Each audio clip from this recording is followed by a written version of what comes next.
The Bread and Better podcast acknowledges the Yagara people and the Turrbal people as the traditional custodians of Meanjin, the lands on which we record today. We pay our respects to the Yagara and Turrbal elders, past, present, and emerging. This podcast is brought to you by Hey Al Productions. Did I say good? Did I get you to do it one more time? Maybe just in case. Okay, do it one more time. Go. Bread and Better podcast. Okay. Bread and Better podcast. I feel like I am. Bread and Better podcast. Welcome back to the Bread and Better podcast. On this podcast, we have two mottos: women's holistic health, we want to talk about it, and better begins with us. We bring you weekly episodes diving into all the things that affect us as women within the 20s to 40s age bracket. I am Tegan, a nutrition and movement coach with an online business called Fitty Tegs. I help women heal their relationship with their food, movement, and bodies by working on not only their habits and body composition, but also their mindset. And I am Alex. I am the owner of Hey Al Productions, a podcast production company that makes shows just like this one. I am also a freelance feature writer and a mum of 3. Today, we are welcoming to the podcast one of my clients and one of my biggest success stories, Michelle. However, we don't have her on here to talk about coaching with me, although we will touch on that because it is a piece of the puzzle. Today, I have asked Michelle to come on to the podcast and talk about her experience of being diagnosed with ADHD, what that meant for her, and the things she's learned since her diagnosis that have helped her and may help you guys as well. It is also well outside of her comfort zone, and I love pushing her to do that. Welcome to the podcast, Michelle. Hey, how's it going? Can I also add that Michelle is one of our most loyal listeners and always has great contribution. Well, someone told me like you have to engage with people's social media so it gets like promoted and stuff. So Yes, if you have friends yes. who are on social media, you should like their posts and comment on their posts like, and stuff. Share, yes. And it means a lot to us. So yeah, I'm just trying to keep your engagement up. Thanks. Appreciate you. We really appreciate it. All right. Best thing we ate last week. Do you want to go first, Michelle? Yeah, I specifically made sure I knew that I was going to have something good to eat the week before the pod. But me and my husband went up to Sono last Saturday, the Japanese restaurant in Hamilton. Nice. Very good. And I just love sashimi. I love sashimi. Yeah, so we got like a mixed sashimi platter. And there was a Japanese fish that I cannot remember right now. I've only just started liking sashimi. Really? Oh, it's my favorite. I love food. it. Yeah. Me and Oscar shared a lot of sashimi in Japan. Oh, yeah, gluten-free. Yeah. Dairy-free, easy. Safe. Kingfish sashimi. Kingfish is like our absolute favorite. Oh, I said slaps. Get fucked. It just came out. I told you it'll just slip out when you least expect it. Oh, my God. Have you been to Honto, Michelle? Yes, we love Honto. We think Honto is better than Sono. Okay, that's good to know. I love Honto. Yeah. What was yours? I stayed at Julia's house on Monday and she did like an old school taco night. Yeah. Like minced tacos. There was soft, hard. Which one do you like? Soft. Soft. Hard, so red flag. Soft or hard, I had both. Sour cream, guacamole, all the salads, grated cheese, just like nostalgic. We do this on a Tuesday night. The kids, it's their favourite time of the week. It's the best. If It's you guys do delicious. like a year in review at the end of the year, I think you should tally up how often Tegan's picked tacos as her. Right. That's a good idea. Every time I've said the word taco, Tacos and pizza. taco, and it's just like ding, 1, 2, 3. They're so good. I did it for the State of Origin. I did like slow cooked brisket and meat tacos. Oh, yum. So good. Nice. What day's today? I don't know. I'm just trying to see where I can Thursday? chuck down a taco. Right now. Thursday Taco Day. We're going to Taco grill. Thursday. Oh, yeah. Mine was, and if we do a bread and better cookbook, I could put this one in. I have been making the yummiest, easiest, quickest meal, and it's such a hit with the whole family, and it's gluten-free, dairy-free. So it's, do you know the brand Waka noodles? Yeah. They're yellow. So they do like a gluten-free rice one, and it's like nice and thick, and it's kind of more like an udon noodle. So I just get a packet of that, and then the like extra lean beef mince, and then my favourite teriyaki glaze that I'm obsessed with. And you know in Woolworths how you can get the packs of the super green stir fry? So I just get 2 packs of that and I put it in, and it's like this delicious Asian It's very savoury similar mince. to the pork noodle in my recipe. Do you know what? Now that you're saying that, It's exactly the same. no, actually, I think that maybe I was. Do you know what? It's been think done. I was looking through your recipe book a few weeks ago with Oscar. I was like, fuck, this is familiar. No, I think that's where I got the idea from. I love it. We don't need a cookbook because I'm Steal just the ripping ideas. Tegan's off. Repackage it. Fitty Food Volume 1, you can find that recipe. That's totally where I got it from. That's All right, into the interview. So welcome, Michelle. I'm really excited to have you here, and I just wanted to start by saying thank you because I know it is a big deal for you to come on today. I just wanted to tell you how proud I am of you and the change I've seen in you over the past 2 years or so, not only physically but in your personal development journey. You have overhauled so much of your life in the last few years, and it's such a pleasure to watch you thrive. Let's start off the episode by talking about where you were a few years ago. What did your life look like in terms of your daily habits, your health and fitness? Did you suspect that you had ADHD before you were diagnosed? Let's start there. It was funny, like reflecting on my whole life. And especially just when you get older and you think about the stuff you've done. And I imagine I come across fairly successful to people on paper. But when I look back, I'm like, holy crap, my life, that's a mess. And like a good example is when I was 20, I broke up with my boyfriend. He cheated on me and I'm from New Zealand. So I was like, oh, I'm going to run into him every weekend. I can't have that. So instead of pushing through, I was like, I'll move to Australia.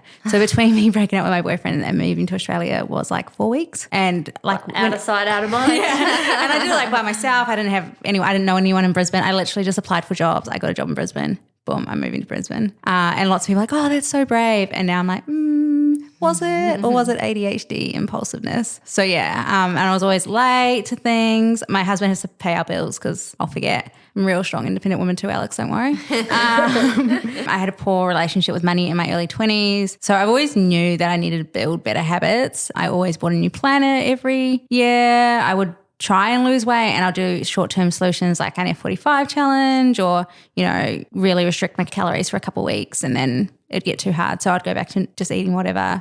I would always put that weight back on.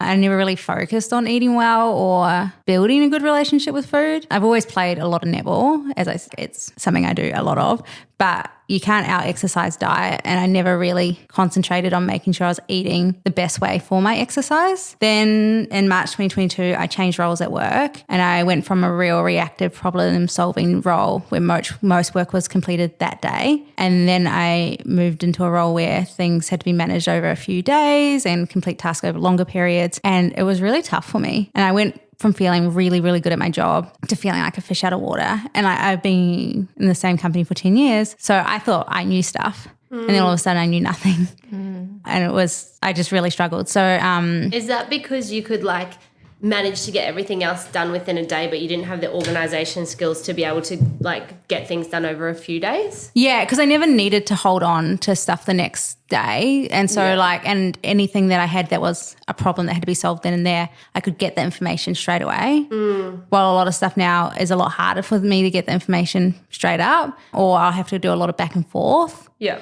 I also do a lot of I'll start a task and then just not finish it. And because I work with finance, right? And if like a contract has a finance clause, well, that's easy. I've got an end date. I've got to do it. But if a customer just wants like some extra cash, there's no real deadline. I really struggle to like then do it. Yeah. Which is like, it's crappy for customers. Like it's a poor experience, but like we have doing the loans as part of my job and it's like part of my KPI. So it's bad for my performance as well. Yeah. So yeah, really struggled with that. And just my executive function's not good. I get distracted a lot. I went from working like in branch to working some of my time at home, and my team is based in Sydney. So I don't have someone who's on my back all the time. I feel like I need a micromanager. So less offhands kind of management. And then in June 2022, I went home to New Zealand and I was hanging out with my cousin, and she had just been diagnosed for ADHD. And she was like listing all these symptoms, the memory loss and the being late, all that kind of stuff. I was like, hang on a minute. Wait a minute. I do all those things. And ADHD is genetic. So I was like, maybe I do have that. So I looked into it a little bit and started reading about it. I was like, I do think this could be me. But prior to that conversation, I had no idea, because I just think in my head, like ADHD kid is the kid that's noisy and disruptive in class, and the ones that are like annoying. And typically, back when we were kids, ADHD or ADD was like boys. Yeah. Running around and all that kind of stuff. And I did pretty well in school, but essentially I was one of those kids that just did the bare minimum and still passed. Yeah. Can I say, while I remember, how proud do you feel as her coach when she just said, I can't out-train my diet? Yeah. So for a bit of a backstory, when I first met Michelle was when I was at F45 and she would come and train pretty sporadically. Yeah. And the whole time she was there, she would just tell me that she hated being there. Oh, yeah, 100%. And then she was having a terrible time. Oh. She was already playing a bazillion netball games in a week. Yeah. Anyway, then when I started my business, she came on as a client on nutrition and she's lost over 20 kilos. Oh, really? Yeah. Congratulations. 23? Yeah. 23. Wow, good on you. So, and this was all most of this happened before you had got before I got diagnosed with your ADHD. So she's overhauled a lot of her mindset and a lot of her habits independently. Not independently, with my hand held by Tegan. Together before she was diagnosed. Yeah, amazing. Yeah. Wow, good on you. Yeah. She knows everything. Yeah. Inside, outside. But sometimes I have to tell her 53 times before she... Oh, yeah. Anything I know, Tegan has told me at least 100 times. Well, we just did an episode and Tegan was talking about how you can't out-train your diet. And so then when you've just said it, then I was like, Yeah. One of my other clients messaged me the other day and she's like a long-term client as well. And she was like, so I've started having like a protein shake in the morning and I know you've said it to me 53,000 times, but I'm really full until lunchtime. I'm pretty sure I've said that to you. That's so good. Funny. Yeah. But wow. that's, I say this to many of my clients, and remember at the start with you, it took a long time of us trying new things before they would stick in a way that you would respond to. And I say to people, it doesn't matter if you have to restart 100 times. On the 100th time, things are going to click. And that's kind of what it's been like for you. Yeah. And now that it's clicked, it's easy. Yeah. Amazing. Easy. Look at her. Yeah. Well done. So you've just explained a little bit about how it impacted you. Yeah. So after you've kind of had this conversation with your cousin and it's flagged for you, what was the process like being diagnosed? Yeah. So I felt like I was lucky with my diagnosis. It was fairly simple and quick. I know that a lot of people don't always have that. And also I can afford to get diagnosed. It's expensive. Yeah. My psychiatrist charges $600 for a first appointment. I think you get $400 back from Medicare for that one. Yeah. And then the follow-ups were $350. And I think my out-of-pocket expense is like $185. Yeah, that's exactly the same as mine. Yeah. And so, when you're first getting diagnosed, you got to go. I went twice in August, then I went once in October, then December, and then February, I think. So you're going quite frequently at the beginning. So it's a lot of upfront money. And then now I spend $100 a month on medication. So that's just a privilege that I have, which I know not everyone does. So I told my cousin in June 2022, but I didn't go to my GP until February 2023. There's a lot of things where you're like, oh, yeah, that's ADHD. Yeah. And then she made me complete an ADHD worksheet. And like I said, the terrible thing about being diagnosed with ADHD is so much depends on you as the person to complete tasks to get diagnosed, which we're notoriously bad at that. It's just counterintuitive to the whole thing, right? So I didn't get that form back to my doctor until April 2023, so 3 months. So if you do want to get diagnosed, I would Google the DIVA, D-I-V-A 2.0 form and complete it before you go to the GP so you have it up front for them, because that generally is the screening questions. And then once you do that, I used Rate MD, just a website online, to look up psychiatrists in my area that were one accepting new patients and then one that specialised in ADHD. That's good advice. That's very good advice. Really I've never heard of that before. Yeah. One of my friends just recently got diagnosed as well, and she had a really crappy experience with her psychiatrist. So I think that makes a big difference. Yeah. Yeah, we have a friend that's just waited a year to get into a psychiatrist to get started. Yeah. Mine was 6 months, so April to August. Mm-hmm. Yeah. And it was the end of August, but I asked to be put on a cancellation list. Yeah. So they were able to bring it forward. And then you have to fill out another bunch of forms. There was 4 I had to do before my appointment. So obviously we're doing them the 30 minutes prior to my appointment. And there was just about depression, alcohol intake. They ask a huge heap of questions about, my psychiatrist asked a lot of questions about heaps of different disorders, not just ADHD. And it was a funny little appointment with the psych, because he's just asking questions and writing everything down and just ticking, and he's ticking and ticking and ticking. And I'm like, oh, there's a lot of ticks. And then one who's like, asked me a question, and there's just this big tick on the page, like took up like the whole page. I'm just like, what? What's that tick for? So when I finished that appointment, he indicated that it would be likely that I have ADHD. They don't like to diagnose first appointment. So then they needed my school reports or a letter from my mum, because you have to have symptoms prior to 12 years old to be diagnosed. Oh, wow. Right. Yeah. Okay. So you had to get a letter from your mum or school reports. Yeah, so my mum just wrote a letter, and lucky for me, she wrote in the letter that she had tried to get me diagnosed as a child. Right. Which I have no recollection of. And the psychiatrist had asked me, have, this ever talked about before? Have you been to a psych about it before? And I'm like, nope. And then my mum's in this letter, I try to get her diagnosed. I'm like, Yeah, so I don't remember. But not remembering childhood again is another ADHD symptom. Yeah. So after the first appointment as well, I had to get a drug test, full blood works, and an ECG. So Was that to determine if it was okay for you to go on medication? Yeah, because the medication's a stimulant, so you can't. That's what the ECG is for. Yeah. The drug test is because they're also abused the drugs. So they're going to make sure that you're not a seeker or trying to get drugs for that. Yeah. Right. So was this after your initial appointment? Yeah. Sorry? So my first appointment, when I left my first appointment, he told me to go do all these tests. Yeah. You're like, great. Yeah, And I'm more like, I'm tasks. not going to remember. He's like, you have to do it at least 2 weeks prior. I'm like, okay, I'll just go do it now. Okay. But then one you have to fast for. Yeah. And then I fasted for too long. And the drug test, I've never done before, but like listen to UP. Yeah. Oh, cool. Thanks. Yeah, they stand outside of the door.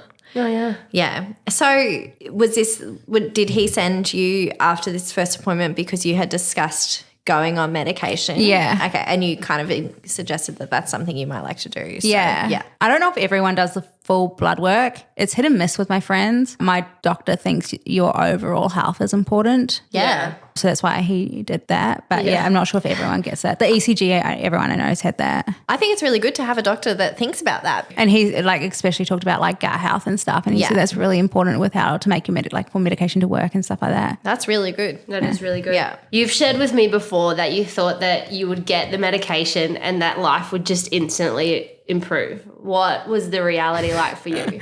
Yeah. That was interesting. I just thought, I'd take a tablet and the next day I'd be like this perfect neurotypical person. I'd go to work, I'd do all my work exactly how I wanted to do it. But again, annoyingly with ADHD is that, one, it's like the most receptive to medication. So out of all the mental disorders, it's actually the easiest to treat with medication. Right. Which is crazy. So also that you're just sold this ideal. So that was reinforcing that belief. Yeah, and the psychiatrists say it to you as well. Like, you'll take this medication, you'll feel, I'm pretty sure the words were, your life will be changed. Oh, God. Yeah, and when I did this course, everyone in my course felt the same way. They were told that this medication would fix them and you'd just be able to live your life like normal. But the frustrating thing, in Australia, there's 3 different types of drugs that you can take for ADHD. In America, they have 10. Yeah. And then there's short-acting versions and long-acting versions of them all. And you just don't know what's going to work for you until you try them. And so you get given one to try, and then the short-acting ones you have to take 3 times a day.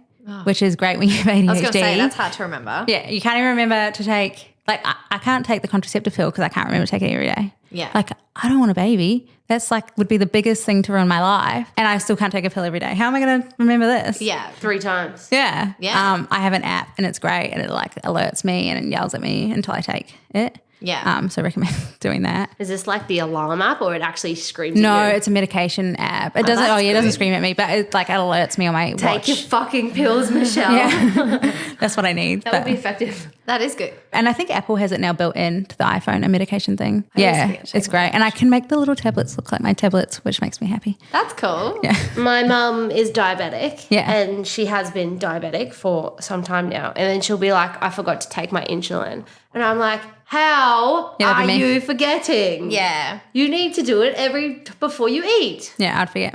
Yeah, it's really hard. I never forget to take my bipolar medication, but I definitely forget to take my stomach medication. And you've seen how much it's improved my life, but still, I forget it every second day. And then you tick to say you've taken it as well. So in the middle of the day, if you're like, oh, did I take my medication? You can check. That's good. Yeah. So you trial and error all these drugs. So he gave me dexamphetamines first and they did nothing. It was like a sugar pill, did absolutely nothing. And Tegan has seen me overthink a lot.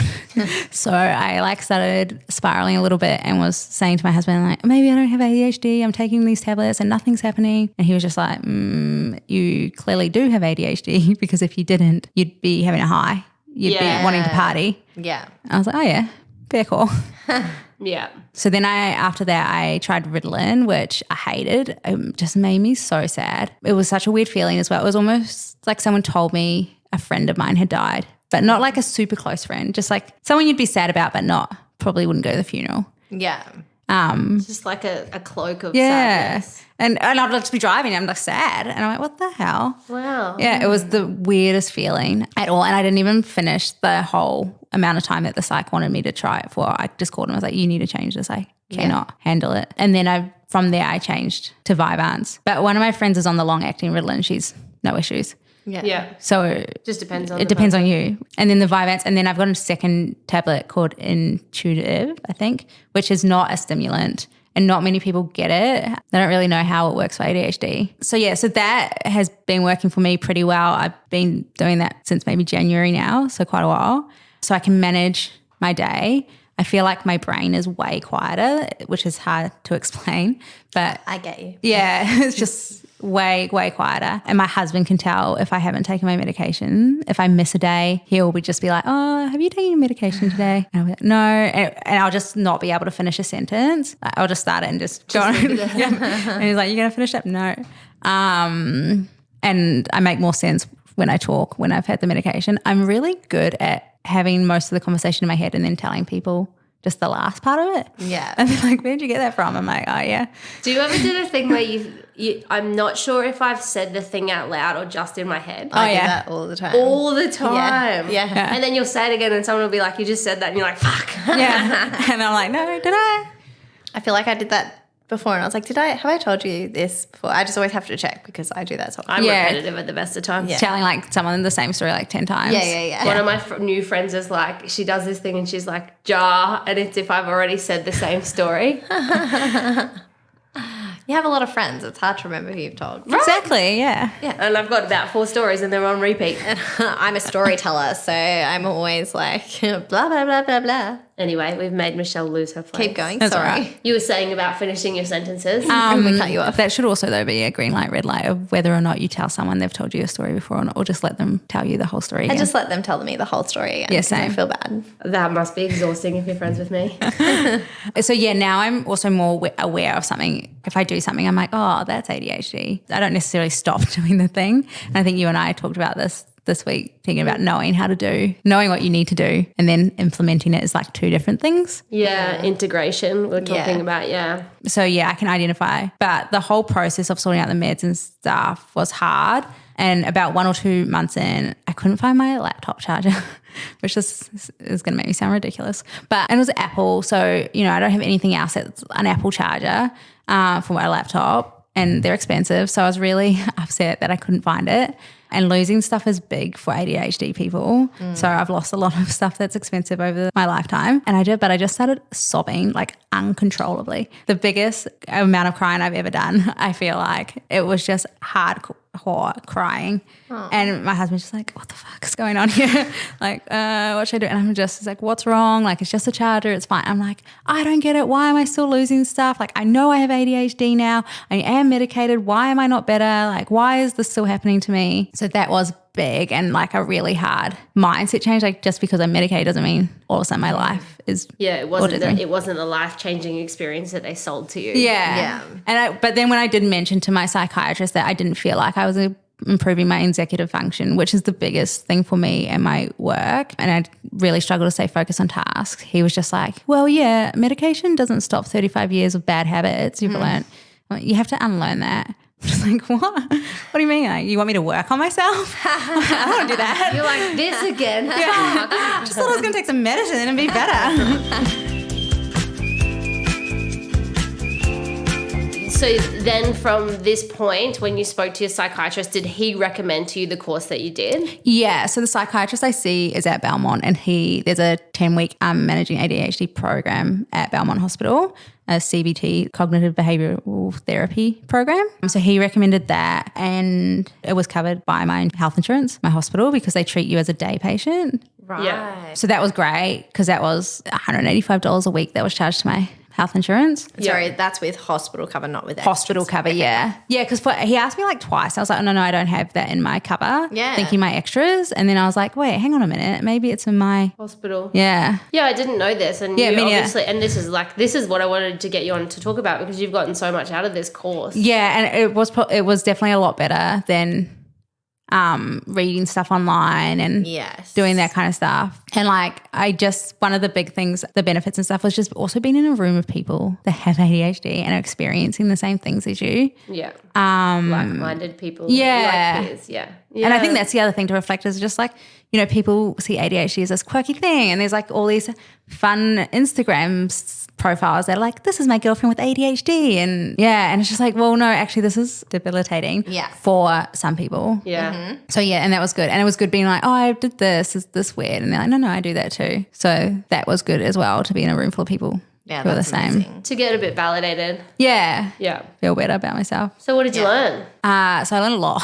One thing that is really important is your physical health. So eating healthy, exercising, and then sleeping is massive. So I have a sleep routine now. I'm like a child. So 30 minutes before bed, I like wash my face and I have a sleepy Ovaltine, like magnesium hot chocolate. I'm supposed to not have my phone the last 30 minutes of the day, which is a work in progress. But it is insane the difference I feel a day after a good night's sleep and a day without good sleep. And if I have no sleep, it feels like I didn't take my medication. Like my brain just does not work. So Which makes sense, right? Like Yeah. it needs time to rest and calm down and decompress. yeah. That So makes then I have melatonin for nighttime. Yeah. Which I don't know if I need it, but my psych recommends it, and I just don't want to risk being awake all night waiting. Oh, you may as well do anything. Yeah, you and he can. talks about like resetting your brain at the end of the day Yeah. to start fresh. Yeah. So that was a big thing. And then getting tasks started, and like Tegs, you talk about this a little bit with the whole like you can do it in 5 minutes, just do it. Yeah, I love that one. Yeah, or like the shoes on strategy, which if you're a shoes in the house person or not. But when you get home from somewhere, just leave your shoes on and do some stuff, and don't take your shoes off until you've done the stuff. Good Oh, one. that's a great Oh my tip. God, Yeah, I love that that one because I won't sit on the couch with shoes on. Yeah, I kick my Yeah, shoes like off and I shoes sit on off the is a couch real and I don't do wind anything. down gesture. Yeah. So That's a leave your good shoes tip. on. So I do that one a lot. And then just the just do it method where you just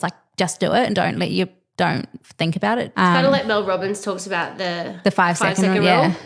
Yeah, I need to apply this stuff to myself. And then the remember then do. So as soon as you remember a task, just do it straight away. Oh, I reckon that's like good advice for anyone. That's key to my life. Yes. If I don't do it immediately or write it down or text it to myself. Yeah, it's not If done. I don't Yeah. reply to She's someone straight gone. away, then I won't reply. And then I feel really Well, the bad. mark so as then I don't unread reply 'cause I feel function's bad. good. Yeah. Yeah, but then I get upset about notifications. Like having too many. Yeah.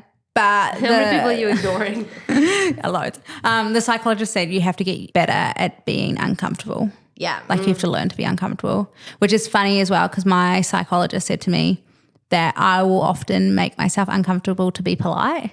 Yeah. You do that. I know you do that. Yeah. So like We've talked about that with food. yeah, food 100%. Like I don't like pork. I don't like eating it. I don't enjoy it. But if I turn up to your house and you serve me pork, I'll just eat it Yeah. because I don't want to be rude. That's insane. I used to be like that. but I Yeah, don't you've anymore. talked about that Yeah, before too. yeah. We've Yeah. talked about it. I used over to your literally coaching. eat gluten when I was younger to not offend people. Yeah, that's way worse than a dislike. But it's just, it's crazy that, you know, in certain situations you can make yourself uncomfortable. Yeah. But I can't leave a little notification on my phone because it makes me uncomfortable. Like Yeah. one impacts my actual life. choosing where you're willing to be Yeah, uncomfortable. uncomfortable. Yeah. Yeah. The next one is that I'm really, really bad at, which Alex, you can relate, is I know. I'm just reading this. I'm like, mindfulness. Yeah. I really struggle with it. And it's just because my mind just doesn't want to shut down. Yeah. But that's why it's important to practice it. So when you do mindfulness, you got to kind of like let your brain be clear of thoughts. So when your mind starts wandering, you start thinking, it's about training your brain back to that mindfulness. Yeah. And so as you're doing that in practice with mindfulness, eventually you'll just be natural at doing that throughout the day with other things when you're doing a task and then you get distracted, you can be like, no, back to this task. Yeah. It's So more like it's important. training a muscle. Yeah, I've never heard that. Me either. That application across from doing meditation and mindfulness. I've never heard that applied across to normal life. Yeah. Really clever. I love that. And yeah, if you hate the word mindfulness, brain training is another way, I think I like brain training. which is stolen from the psychologist at Belmont, but whatever. Okay. He's not on a podcast. So yeah, that's like a big one, that. brain training, yeah. I'm sure he flogged it from someone else. Like, Yeah. it's probably not that handy. I mean, I'd be impressed if he was listening to this as well. I don't feel like he's your main clientele, yeah. And then the executive function stuff, which was the whole reason why I did the program. So the first thing they recommend is to first gauge your attention span. So how long can you last before you get distracted? So to do that, they say to time yourself doing tasks. I failed that successfully by when I'm timing myself, I stay on task because I'm like, I'm timing myself, I got to stay on task. Yeah. So I ended up having to do it like with taking notes, or I did on a Word document where when I felt I was getting distracted, I just wrote the time. Yeah. And then what distracted me. Is the timer a good tool for you to use now? Like, I know, I should, yeah. Yeah, have you learned? Yeah, just, you no, I learned- don't do that. No. I should. How long does this take me? Well, Alexis was saying that actually. She does the timer I've been thing. doing that since Yeah. Alexis did it because I too have a short attention span. When I used to have written check-ins, I used to break it down like that. Like I'd be like, I would just do 2 and then I can do another task. And then Yeah. I just do 2 Yeah. To set myself like chunking. yeah. Which is, what the like whole point is. So when you find out like how long you can stay on task for, when you work that out. So I just wrote down and then at the end of the day, I just calculated like the time between each time I got distracted. Yeah. So say you can only last 5 minutes. Well, then any future task, you break it down into 5-minute chunks. Yeah. So then you just got to do 5-minute chunks. And then the other thing is recording like the length of time stuff takes you. Yeah. So that was something that really I struggle with, like anticipating how long something's going to take. So record, like document how long it takes you to do something and then work out how you can break that in to fit into your distractions. Yeah. So yeah, and then reward yourself. So you say like you did the 2 check-ins and then you can do something else, like, do 2 tasks and then I can have a treat kind of thing. Yeah. Yeah. Treating ADHD is also just like acting like you're a giant child. So I got my little sleep routine and then you've got your little reward program, like, give yourself, allocate points for different tasks that you do. And if you get so many points, you can buy yourself something or. But I think that's an effective way to build habits for anyone. Yeah. Like to have that reward system. Like we're all motivated by stuff like that. So if you can tap into that, it's really positive. And that's what ADHD people are looking for, is that dopamine hit. So if you can work out where to find that dopamine from. Yeah. And then there's a lot of technology and apps that support that. There's a game, which is like a role play game, and you just add all your tasks in the day for it, and then you get like certain points and money for each task you complete. And That's fun. Yeah, and then you can build stuff. So it's, literally a game, but you get rewarded by completing tasks in life. Fun. There's the ones where you can like plant a tree, and if you leave that app, the tree dies. So you can use heaps of these kind of technology, to-do lists on Outlook, those kind of things, to just keep yourself in mind. And then gamifying things is a big reward system. Like if you can make it a game, Yeah. just do that, make it fun. Yeah. Yeah. Can I ask, so I have found, like, I wonder if this is the same sort of thing for you, with the timing yourself thing, or like trying to stay on task. Yeah. With doing, like, so Alexis said to do that 20-minute thing. So I've been doing that because I find my problem is I get distracted by something so random.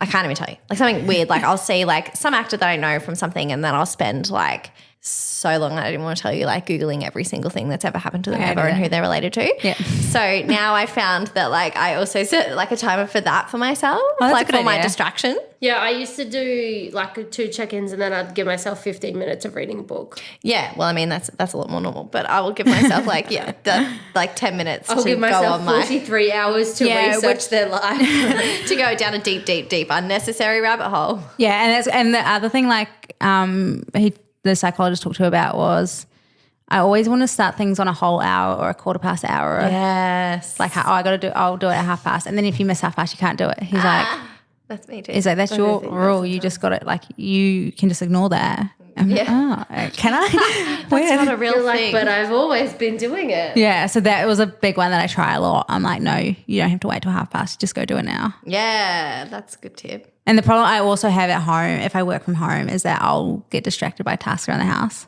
Yeah. So I'll do the dishes or I'll do some washing. Yeah, I think that that's a really big trap with working from home. Like I try and spend like half an hour before my workday starts, like getting the house in order so that I can't be like, oh, I'll just go do that. Yeah. I'll make it, I have to add that time back at the end of my day. Right. Yeah. And I don't want to be working at 6 o'clock. Yeah. Clever. Yeah. You've got so many.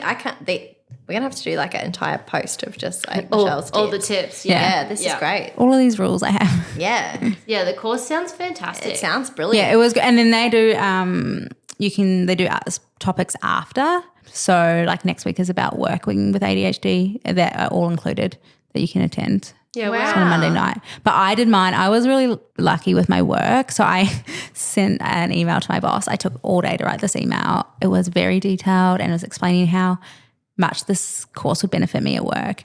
Stressed that, and I was like, I'll make up the time because it's 3.5, 4 hours every Thursday morning. I was like, I'll make up the time or I'll take sick leave or whatever. And I sent it and I'm so stressed after I sent it. He replies with, do whatever you think is best for you. Like that was it. And I was just like, oh, I've just spent all day worrying about this. And yeah, they were really good about it because I didn't want to do a whole work day and then because they do an afternoon one, like an evening one. But I didn't want to do a whole work day and then do that. I wanted my mind to be like fresh and stuff. So that's clever. I was That's lucky. so good. The only thing that I wonder is if I did the afternoon one, would I have maybe interacted with more professionals? Oh yeah, perhaps. Yeah. The other thing as well with the course, they do a lot about unhealthy thoughts and talking and self-esteem. If you have low self-esteem and that kind of stuff. I don't really have low self-esteem, so I don't really relate to that.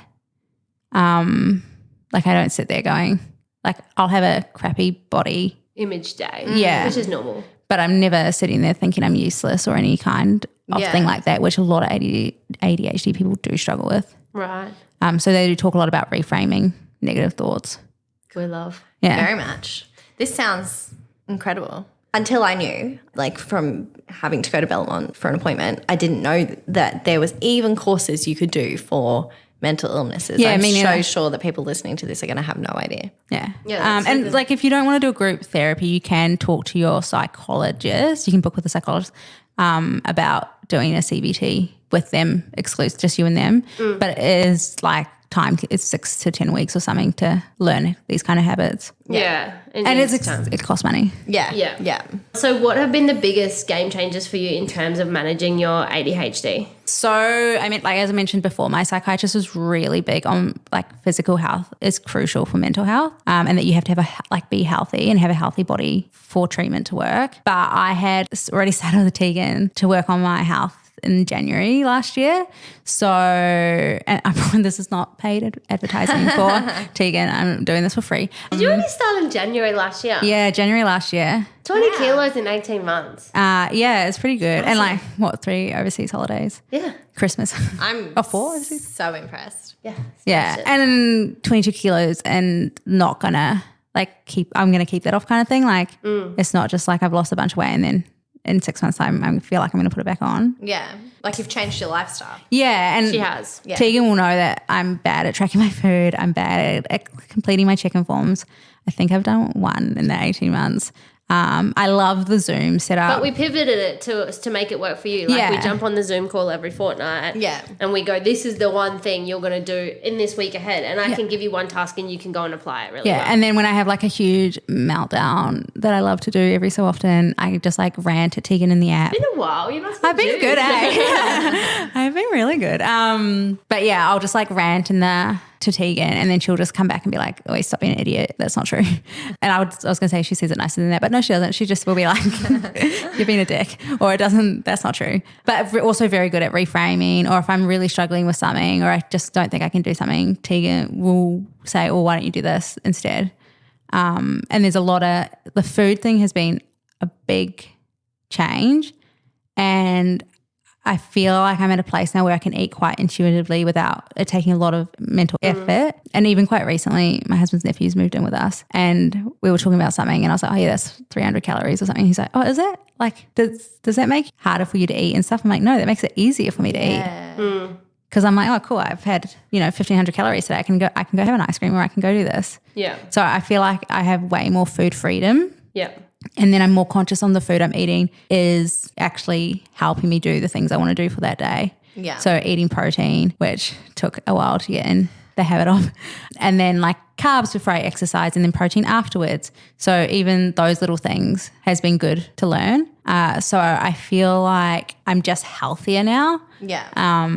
Which has made a big difference to me and my medication, I think. So I think that, and then the other thing that I've gotten out of working with Tegs is just the whole mindset change of everything. Like you were saying earlier about the whole, just because you had a shitty like day or you missed something, doesn't matter, just do it again. Like you've got a new day, just try it again, do it again. So that's the same with the like building the habits and the changes from the course. It's like just because I missed the day, I'll just like I can now just do those things today. And one of my friends gave me a gratitude diary for my birthday, and I am a big fan of gratitude and I understand its importance. And I love like the gratitude, the resilience project. But I struggled to write it down. And I was getting real caught up about like having this book to write it down on. And I was like, I write the date in the book. I don't have to write it every day. If I only remember every third day, I only remember every third day. Yeah. But I just think the gratitude is a huge, huge game changer as well, because if you can appreciate the stuff that's going well for you, it makes things that aren't going well easier. Yeah. And being able to recognize. I swear I didn't pay her to say that.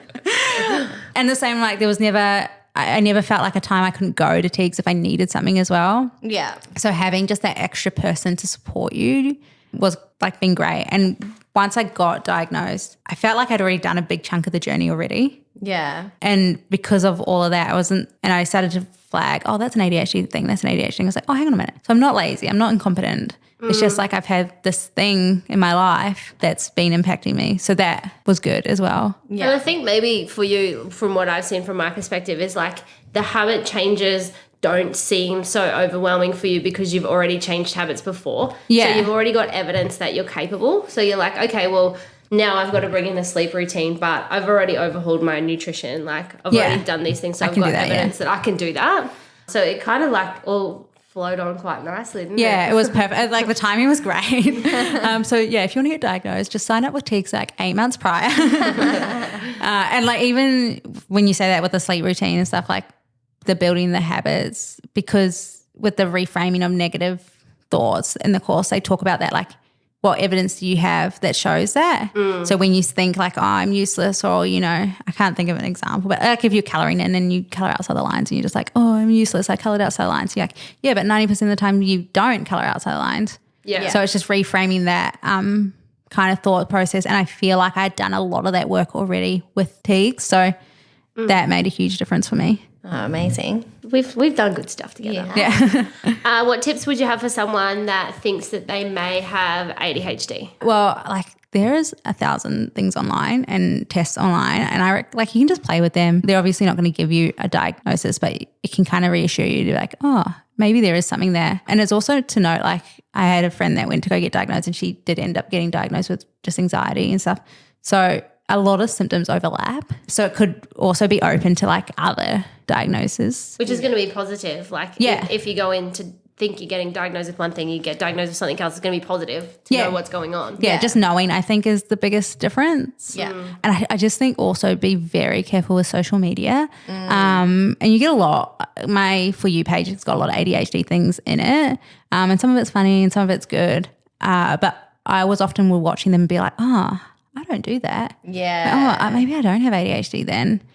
And so like trying to remember, oh, you might not have all the symptoms, or you could be just really good at masking it. Yeah. And it's going to look different for everyone. And it looks different for girls than it does for like guys and that kind of stuff. And then I did see a video that was like with people asking someone with ADHD, oh, do you struggle with this?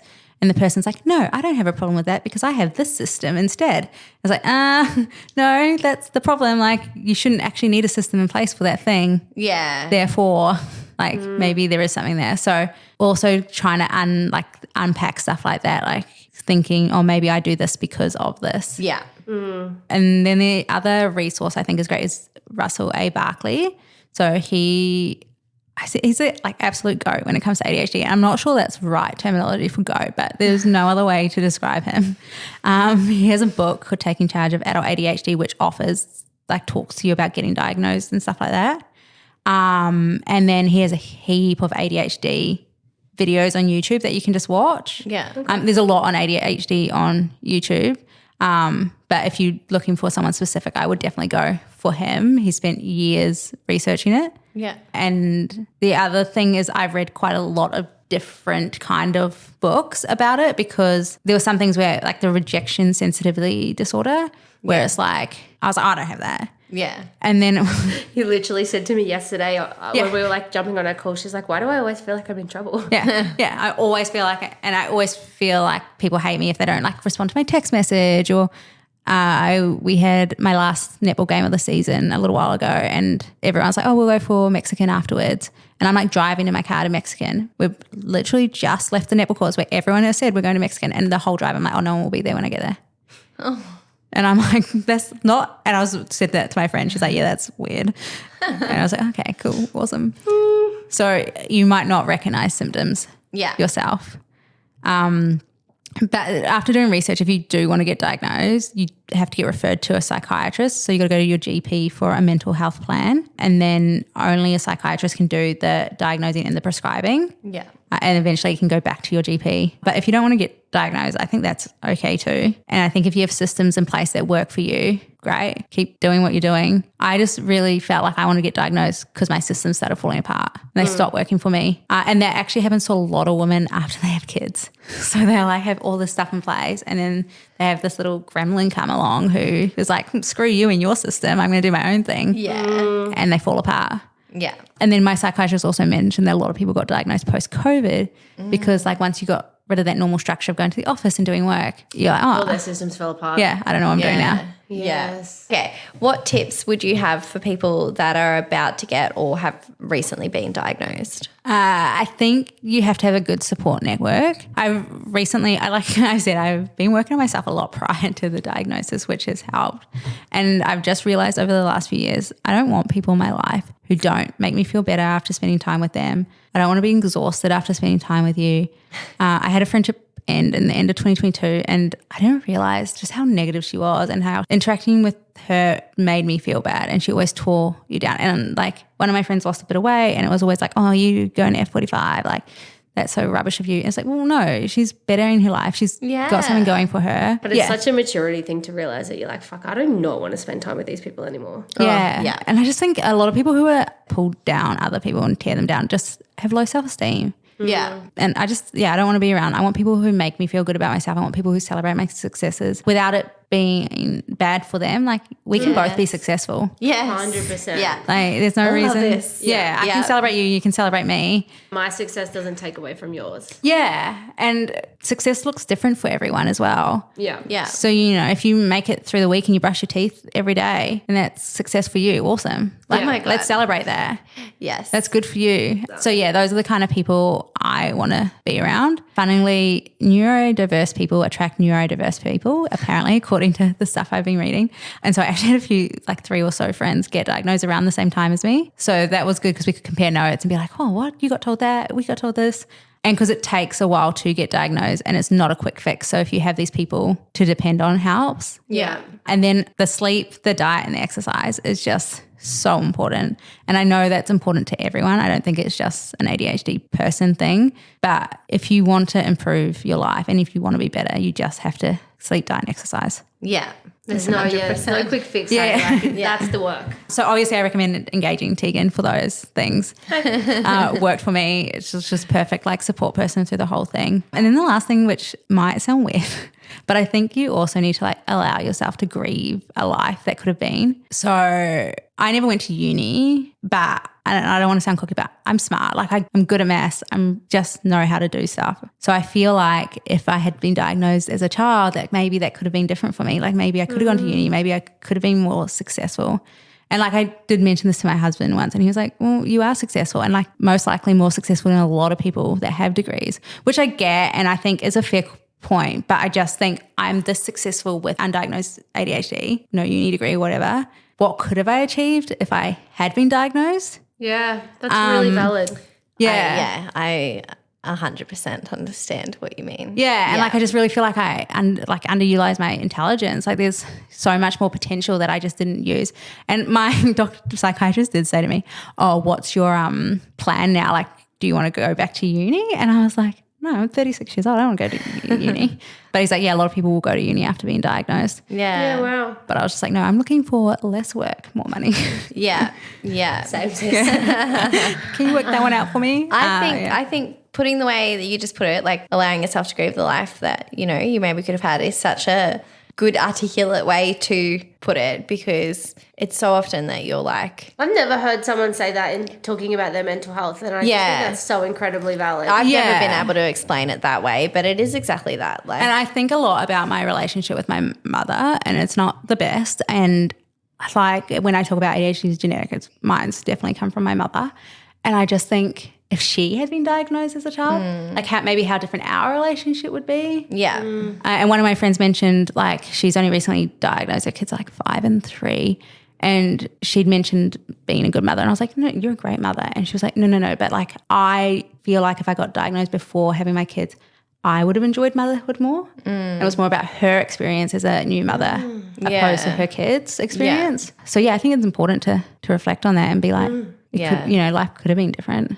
Yeah. Is there anything that you wish you knew sooner? So yeah, that it's okay to ask for help and you can delegate tasks. You don't have to do everything, which is which I still like struggle with, and like especially at work and stuff. I'll just take on everything and I'm like, wait, hang on a minute, you can't do 50 tasks. Yeah. You got to give some stuff up. The power of routine. Like the routine is important. Constant routines helps manage the chaos. And that even though that medication is life-changing, it's not the fix. Yeah. That you have to build these strategies and these habits. And then, how valuable it is to have a community or a support group and just connecting with people who are supportive. Yeah. And then the importance of self-compassion. So just being kind to yourself and the huge difference it can make on how you cope with challenges. Yeah. It's okay to say no and set boundaries. And like the whole no is a full sentence. Like you can say no to someone. Yeah. You don't have to. Yeah, you don't have to explain yourself. And overcommitting can lead to burnout. Yeah. And then just, the mindfulness and the meditation with helping with the focus and the emotional regulation. So, Yeah. Wow. And is there anything else that you would like to share? I think the main thing is be kind to yourself. It's easy to beat yourself up when you lose or forget something, or if you do something that's ADHD related, and just always remind yourself how far you've come. And I think Tegan would agree that I'm a far different person than I was 12 months ago or 18 months ago. So that's a big change for me, and I really appreciate Tegan's help with that. And then a big reminder that growth isn't linear and imperfect action is better than perfect inaction. Yeah. So Oh my God. Can I just say before we wrap it up, this has been fantastic. And I like everything you have said has put so many things in a way that I've not heard them in speaking to a lot of neurodiverse people and just people in general about mental health, like the way you've articulated some of these things. It's just so interesting. it's funny because when Tegan asked me, I was like, I don't have anything to say. No, this is. And then when I started like writing some stuff down, I was like, oh, lots to say. Yeah, I've listened to so many podcasts and interviews with people on this topic, but also I think there's so much that you've said that can apply to all aspects of mental health. Like there's things that you've said that I will be applying like to my life. Yeah. Yeah. And I did think that you were a good person to come and talk about it, because we have kind of talked about it as you were getting diagnosed and then along your journey, and you're doing the course, and, you are doing the work and doing it, in a different way. You're not necessarily just getting the medication and kind of accepting this is, how you are. Yeah. You're also being like, well, how can I do everything I possibly can to help myself have, an easier life? And, I wanted our other listeners to hear, like, from somebody that's in the process of doing it right now, like how much you've already learnt and how much they can, get out of really working on themselves as well. So you should be really proud. Yeah, I'm proud big of you. work in progress. But you can absolutely be a work in progress and be helping other people at the same time. All right, so we've got everyone's favourite segment back this week, and it's Red Light, Green Light, which we all love, and it's a millennial edition. Yeah. I never understand the... Tegan didn't realise that she's a millennial. Yeah. You're a clear millennial, but okay. Yeah, right? But no, I just don't know what the names are. You're a millennial. Are you a millennial? Millennial. Right. We were going to do this with my little sister because she's a Gen Z. A lot of these come from her. I just think you have strong opinions on this stuff. That's why I thought you'd be good for it. I probably do, yeah. Well, my little sister was so worried that she'd get like cancelled because of her Gen Z opinions. And I was like, Cancelled by who? us. Me. Oh. Right. All right. Well, their opinions are probably wrong. So They are. Let's do it. So these are all the things that we have been told in recent years we can't do as millennials. So the first one is side parts are uncool. See, I'm a middle part gal. I have changed throughout my life. Same. And I have to admit that when this rule came in, I did stop wearing side parts. No, I was a strong. My hair was parted. When we started the podcast, you were a side part girl. No way. I've had a middle part for the last 10 years. I'm going to go back to the first few episodes. You were wearing a side part for a few episodes. Absolutely not. If anything, it would be like a centimetre offside. Yeah, that's what I mean by a side part. No, it was more than a centimetre. Continue. I've been wearing a side part for at least the last 10 years, and I am so sure on that. Middle part. When I used to do a side part, it was like Yeah, so over I used to here, have like a fringe. big sweeping fringe. Yeah, when I had a fringe, it was always a side part. But I think for hair, you should let it where it naturally falls. Yeah. Mine naturally falls in the middle. I didn't do a middle part to start with because I felt like it was making me too Avril Lavigne skater girl. And I felt like I needed to have a side part to be more feminine. Ah. And I felt like I looked like a boy with a middle part. Interesting. Interesting. I've definitely gone through phases, but We should just call this segment, interesting. a few weeks ago, I did a side part and everyone at school was like, oh, you look so pretty. And I was like, yeah, it's a side part. I've tried to bring it back and it hasn't landed. So red light, green light. I think if you want to wear a side part, wear it. Yeah. So the green light? Yeah, That's a green light. Yeah. You're a green light. I can't decide. I think green light. It's your hair. Wear it however you want. I feel like we're going to be green lights on all of these. Yeah, okay. I say green light too. For myself, though, red light. Yeah. Doesn't same. look good on me. I'm going to say orange for myself. Orange. I don't know where Switch it up. Yeah.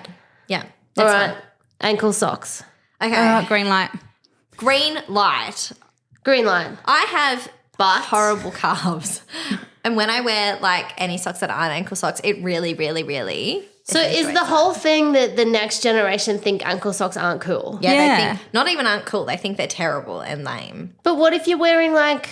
No, you're supposed to wear long socks with everything now. But it makes my legs look too just chunky. Same, mine look terrible. And they But- even want us to wear socks on the outside of our tights like we're in the 80s. Yeah, that doesn't suit me either. No. it doesn't But I suit do anyone. it when it's really cold. And I also have to wear high socks when I run. Really? Because the ankle sock, you know what's... And maybe this is where You're this is very where they're passionate coming about from. this.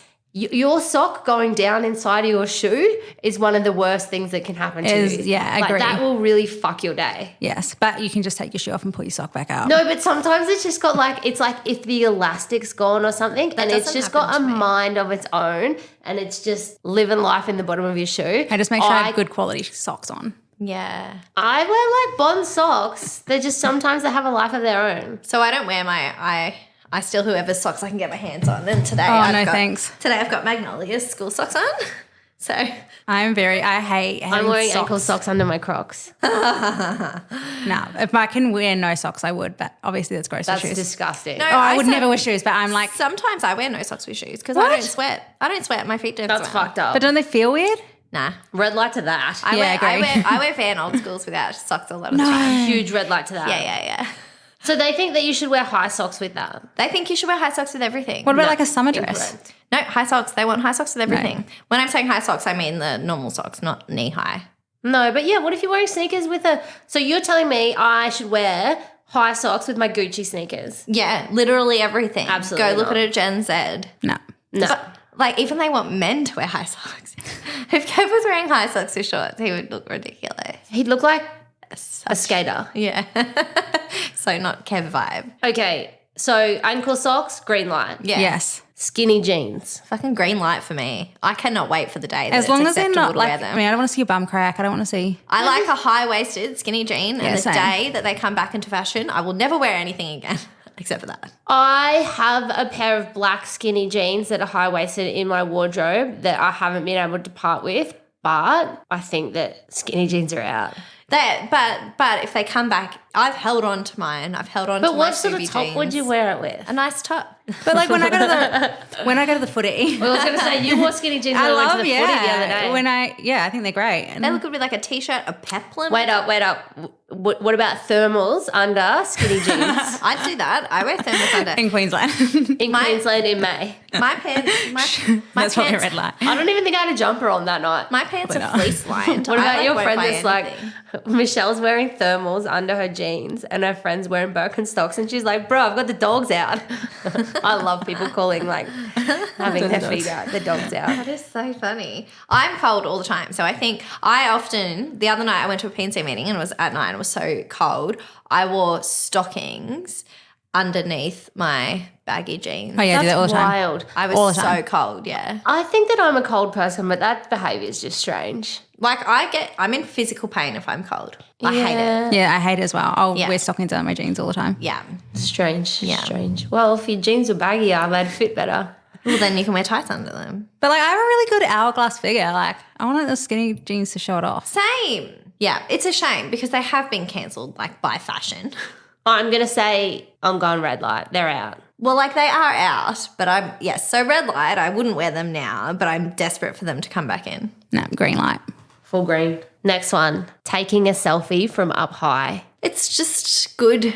Like it's just a good angle to get a better view of your face. Do you mean like the really high No, ones? I mean like tilt it a little bit like this. Like Oh, yeah, not that's- straight on. Yeah, that's normal. Yeah, But that's when we normal. were teenagers, it was like up here vibes. Yeah, like, Yeah, you No know, I wonder don't we think all too need high. so much Botox. Yeah. Because we were walking around like this. So this one is literally the way like that we would take a selfie. So like just tilted like this a little bit.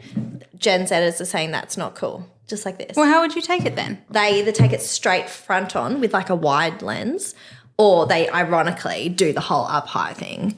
But they think it's really lame to do this with your friends. I'm a big fan of the wide lens though. I like the wide lens too, but sometimes on a selfie it makes you look funny. Yeah, you got to do that. They're You so know your mean. angles. Yeah, it's better angling. That's up to them if they want to look ugly. So I'm green light to taking a photo on an angle. Yeah, Green. green light if it's Green. especially that low. It's We're not even an really- angle. We're really true millennials. The next one, I don't know that any of these things aren't cool. I've got two at the end that are going to kill you. Using the tears laughing emoji. Yeah, so Oh apparent- yeah, that's real uncool. So What are it's- you supposed to do? The sideways face. The sideways Yeah, laughing. you're supposed to use but that, to me, I It's the use same. Yeah. no. So for me, I use that laughing one pretty much all day, every day. It's my Same. second most used emoji. Same.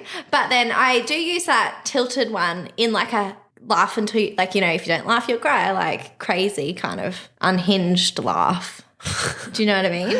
I have specific. I just type LOL and that's the emoji that comes up. Like I'm not searching through my emojis. Is lol I don't chuggy? think we're allowed to say LOL anymore. But do you know? But I like, don't- I say lol in conversation. Same. I said lol yesterday. I was like, but I think say it that's real a red flag, guys. sarcastically. Like someone was saying something that I didn't agree with the other day, and I went, lol. And then I was like, oh gosh. Just to be clear, I don't care about being cool. Oh, me neither. I think that's a older person thing though. Yeah. Like you get to a certain age and you're like, I don't care about being cool anymore. Yeah, that's not at all. happened. Yeah. All right. So what do we? I just want to make it clear that I don't send LOL though in a message. I send LOL. I will literally write LOL in capital letters, ha ha ha, and then some laughy face emojis. Yeah. I will do LOL and then change it to the laughing face emoji. I never use the type out and then change to emoji. I always feature. do for everything. If you look through my messages, it's all lol, ha ha ha, and exclamation point. Oh For yeah, I'm an everything. exclamation point gal. Same. Same. Sometimes I reread it and I delete some. Same. Is that not cool? I don't think that's cool. yeah, No, I not don't cool. think that's cool. I think at that's a all. girl thing though, not a millennial thing. I think so too. Saying no worries. This is bullshit. So I got all of these from like a range of different websites and some off my sister and some off other people. And when I read, like, surely everyone says no worries. What do they say instead? Oh, that's, I don't know. What do they say instead? I'm trying to think when do I say no worries? All I say I is say no all the time. worries. It's all I say for everything. If someone asks you to do something. Yeah, no worries. Yeah, no worries. We said that to each other like 4 times today, I swear to God. Yeah. Yeah, green light, I wouldn't have flagged that as a bad thing. I think, I don't know, maybe if they mean like how millennials say, you know how there's those funny memes that are my favourite that are like me saying no worries when really it is all the worries? Like, you know those memes? Yeah. I think that they're saying that we always say no worries, but we don't mean it. But when I say no worries, I mean no worries. That just means okay. It's a variation of okay. Yeah, I can do it. It's easy. Yeah, no worries. Yeah, it's all good. Cool. Yeah. Sorted. So green light to no worries. Green light. Yeah. It's my most used term, I would These are say. stupid. I'm going to have to like listen in conversation for it now. I'm going to Yeah. watch out for it. Do you know that you can't say no worries anymore? You can't say that. That's not cool. Calling people. You know I'm a caller. I'm Like, I've converted you a I'm bit. just entering my calling people era. I call so many people, and the worst thing is when I call people in the car, and I'll call everyone I know if I'm on a drive, and then I get out of my car and I don't want to talk to it anymore, and then they call me back and I'm like, oh, sorry. Yeah, I'm like that. Like if I'm in the car, I want to talk to someone on the phone. Yeah. But any other time, no. Yeah. So I just like the efficiency of a call. Yeah, that is true too. I like to speak on the phone to people while I'm cleaning my bedroom. Yeah, I think that's a good idea doing That would take me activities. 30 seconds. You've seen my bedroom. When I work from home, we'll often like I'll call my friend in Newcastle and we'll just like chat for an hour but both be working. Yeah, that's nice. So you're like in the office. Insanity. If you've got to change a reservation, are you the person to call? Like No, God, out of the no. group of friends? Yeah, I can do that. Oh, I have done that. I've done that Nah. if it's someone else's birthday. I want someone else to do it, yeah. I won't do it for my own accord. Like, I won't do it for me. I don't mind doing that. Yeah, There I are don't know. some phone calls that I really don't like doing, but I can't think of them right now. My job's a lot of calls. Yeah. So that maybe makes me less inclined. Same. I don't like Yeah. I don't like calling the bank and stuff. Well, yeah, the bank is. Oh, do you go to the bank? That's me. Sorry. I don't want to speak to you talking either. to fucking bank people. Calling people, green light. Green light. Yeah, I think you've convinced me green light. Yeah. We don't have the T-shirt one on here. Like, so one of Gen Z's big things with us is that we tuck in our shirts. We can't resist the urge to tuck in our shirts. I'm inclined to a French tuck. Which What the fuck is a French When tuck? you just tuck when you a just little bit front. in. This is what you do. Like, you know, just tuck in a little bit of the front when you got like a baggy tee on. Oh, so if I wear a two-piece set, I'll tuck in one side French of a tuck. button. But if I wear a baggy t-shirt, I tuck it into my bra at the back. I think the They bra, made that up. the bra The on the young back people is a made that young up. person No, thing, yeah. A Gen It's Z a pop thing. cover The thing. French tuck was made up by the Queer Eye for a Straight Guy. Oh, I guys. think he made it like he named it. common so everyone would know what it's called. Yeah. So it's French a tuck is millennial thing. half in, half out. Yeah. Yeah, but into the bra is a Gen Z thing. Yeah, and I tuck my baggy jumpers into the front of my bra too to make them a little bit shorter. I've always done that though. I don't think that's a new Oh, really? But Well, anyway, we used to do the I knots. saw Laura do it, Yeah, and that's I I did got it the from knots. Laura. Oh, the knots are out. I would never do a knot. No, that ruins we your shirt. did a we knot the ran the other knots day. heavy. I did it not the other day. 'cause I Our had a very t-shirts were big fucked. t-shirt. Yeah. Yeah, they were so Gosh. ruined. But yeah, there's all these like TikToks about like millennials. Like, I loved a tucked in can't tuck- t-shirt. I think it just looks better. It looks I think better it on makes me look tidier and it gives my body shape. Yes. Just raw dogging a baggy t-shirt. It's like you're a... right. Green light to using the term raw dogging. I use it all the time. I just think like, why are they so nitpicky? Who cares? Tuck your shirt in if you want It's to not tuck like your we're shirt belting in. our stuff Green anymore. light to fucking making fun of other generations. Right. We don't do that, do No. we? Red We're all light, boomers. Gina. Red light. Red to me. light, We are yeah. allowed to pick on boomers for buying all the houses and leaving us with nothing. Agreed. Fucking rude. Wait, can I say the last one? Because I didn't type this down. This one's going to kill you. And this was on all the lists. And when I asked my little sister, she was like, yeah, I didn't want to put that in there because I knew I'd offend both of you. Liking Harry Potter and Disney. They hate us for it. Apparently we like it too much. I think the Look people at who make it like their Mickey whole Mouse personality is like a bit too extreme. But I I think agree. the nostalgia around it is they don't understand. They didn't grow up with it because Right. I think they're just jealous. when Harry Potter came out, I was like 11 years old, which is Harry like the Potter same is age as the Harry bomb. Potter. Yeah, you love Harry Potter. This is why Alice didn't want to come on it. But the problem with the reason they hate it is because J.K. Rowling's a TERF. Yeah, which I hate her too. But I think you can separate the books What's wrong with her? from her. She's anti-trans people. Oh. She's a horrible person. Oh. Yeah. Oh, that's disappointing. Yeah. Oh, I didn't know that. But it's not like we're going out buying like Harry Potter now. Like, No. not going out and buying this set now. But also, why Disney? Yeah, what's wrong with Disney? What's wrong with Disney? They're just miserable. So miserable. That's on them. I think that they don't like loving something that much. And I love people who love things. Passionate people. Yeah. Yeah. It's my favorite thing. Like, if I find out someone has like a hobby, like I found out one of my friends was into like Knights of Catan, whatever that game is, and like playing Dungeons and Dragons and stuff. It just made me like them even more. One of my sister's friends does taxidermy. Yeah, you told me this. I fucking love that. I want to have her on the podcast. It's wild. Yeah, it's wild. But I agree, yeah, if you love something, go for it. Be loud about it. Be loud about it. I make my hobbies my entire personality. That must really piss them off. Same. Now that I go to the gym, I'm like, yeah, I'm a gym person. And like netball is like my whole personality. I am netball. Yeah. Thank you so much for listening to today's episode, and thank you again, Michelle, for sharing your experience. We love having people on the podcast that are willing to be vulnerable and share, as we really want to keep breaking down stigmas around mental health and open up a conversation. If you know someone that would benefit from this episode, please be sure to share it with them. If you would like any more information about working with me on your health, fitness, or habits, please reach out to me via my Instagram at Fitty_Tegs. I would love to chat to you about how we can work on improving your life as well. And if you listen to our show and you think you would like to have a podcast as well, hit me up at Hey Our Productions. Thank you. Bye.